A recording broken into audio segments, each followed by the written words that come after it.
the process like everyone here to see it finally emerge, and it was very exciting to read as well. I know she's asked me to wrap up, but I have to confess that there's I don't have that much time really, but more important than that, every single person who's spoken before me are absolute, I think the leaders, the leading voices on the particular area in which they spoke. It would be hard to summarize them, and it would be, I think, also perhaps unnecessary because they spoke so clearly and unequivocally. So with your permission, Mrs. Chandra, what I'm going to do is to offer the humble social scientist's perspective in this whole exercise, because I'm not familiar with many people who are here, but of course with everyone on the panel, that the fact that there can be a social scientific perspective on health is still new, and I remember that when I started my research in this area in the late 80s, and I began my research in Dabur where Dr. Narayana was, and I don't know whether he remembers that, but the first question was, what are you doing here? I mean, what possibly can you be interested in? And we've come a long way from that, and I have to say that most of the people on the panel have been my most wonderful gurus. So I'm very privileged to have learned from many of them and made an understanding of this. So what I would like to point out are a couple of issues that struck me and which reverberated in the issues that were raised by others. And I will do this as quickly as possible. I too, like Darshan Bhai, I would like to start with the title, but a different aspect of the title. The subtitle, as a matter of fact, Status of Indian Medicine and Folk Healing. As Darshan Bhai pointed out, the folk healing was interesting. But if you see the subtitle, with a focus on benefits that the systems have given to the public, and the very last word, the public, is what interests me as a social scientist. When we say the public, we assume, and this is where we need to think a little bit, we assume that it's a vast, sort of body of people who are the beneficiaries of all government policy or all government institutions. And often in pedestrian and in common everyday discourse, it's seen as a very, homogeneous kind of entity.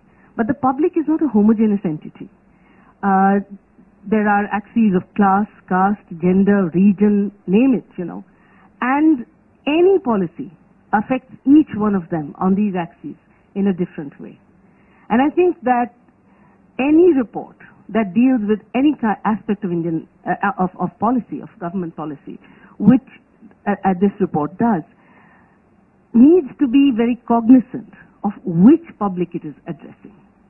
And in the subtext and sometimes in the text of this report, the consumers are those that pay for medicines. And when the business of payment happens, the pricing, the entire structure of research, of the parameters by which we judge the quality of a medicine, how we make sure that people have access to medicine, how we make sure that it is distributed, whether it is available through the health system, whether there's co-location in the whole NRHM paradigm, and a fascinating report on that. The author of that report is also here in this audience, Dr. Pritupriya. There's a discussion on how there is access. If you just put all systems together, does that necessarily mean that people have access to these systems? These are very important questions. And what I want to say quite strongly, and we don't have a lot of time to talk about it, so I'll just put it sharply here, that we must remember that consumers are important, but they continue to be a very small proportion of the public in India. The large public in India that needs to benefit from these systems, or does benefit from the systems, or can hope to benefit from these systems, lie outside the pale of the market, and unfortunately sometimes the state as well. And I think that we need to understand that public as well, because that public continues to access these systems of medicine. When we talk about local health traditions, and what I too, like Darshan Bhai, deeply appreciate the fact that so much trouble has been taken to give them so much credence in this report.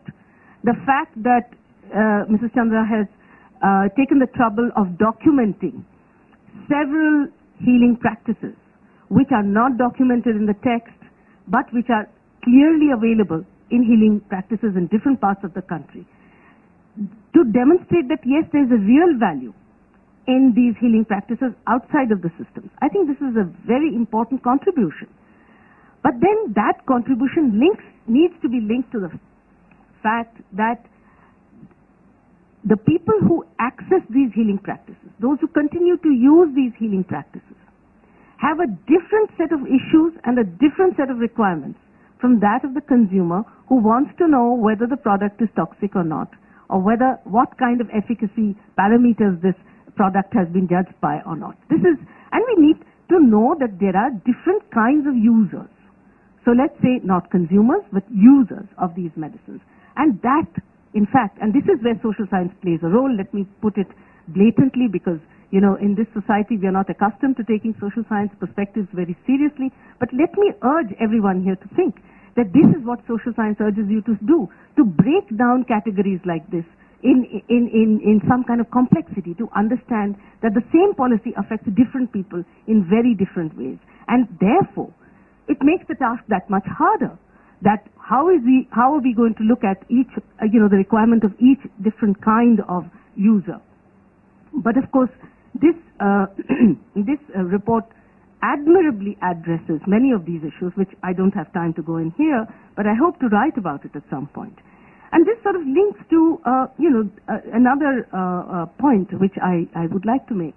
And it's a difficult point, and something that I know in their heart of hearts all the panelists agree with me, but they have processed this position in different ways over the years that I have known them and in the post-colonial period, which is that when we talk about the access of Ayurveda or all of these systems which have a different kind of epistemology in terms of pharmacology, terms of marketing them globally and so on,